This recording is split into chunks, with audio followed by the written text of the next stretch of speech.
ডিম দিয়েছে আমার এই ফিশারিং লাভবার্ডের জোড়াটি। এনারা ডিম দিয়েছে মূলত 14 তারিখে, আমি বক্সে লিখে রাখছি। তো আজকে দেখবো কয়টি ডিম আছে। বিসমিল্লাহ, আপনাদেরকেও দেখিয়ে দিই ডিম দিয়েছে।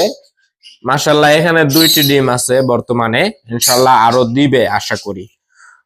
দেখতেছেন 2টি ডিম সুন্দর করে, কত সুন্দর করে বাসা বানাইছে দেখেন, ফুল খেজুর পাতা দিয়ে একদম বক্স ভরে ফেলছে। ইনাকে যে আমি কত খেজুর পাতা দিচ্ছি একমাত্র আমিই জানি, ফুল বক্স ভরা খেজুর পাতা দিয়ে লাস্টে একটু ছোট্ট করে বাসা বানাইছে এই জায়গায়, আর এখানে ওনারা ডিম দিছে। তো আপনারা এই পাখির ইতিহাস ইতিমধ্যে জানেন যে এই ফিশারিং এর সাথে অন্য একটি সাদা লাভবার্ড পাখি ছিল, ওই পাখি বিক্রি করে আমি একটি মেল সেম কালারের লাভবার্ড পাখি কিনে নিয়ে আসি, দেন এইটার সাথে জোড়া দিই। ইনশাল্লাহ আশা করি জোড়াটা সুন্দরভাবে নিচে। প্রথম আমি কিছুদিন আলাদা আলাদা খাঁচায় রেখে জোড়াটা কমপ্লিট করি, ইনশাল্লাহ আশা করি ওনারা জোড়া নিছে এবং এই ডিম থেকেও বাচ্চা ফুটবে। আপনারা সবাই দোয়া করবেন ইনশাল্লাহ।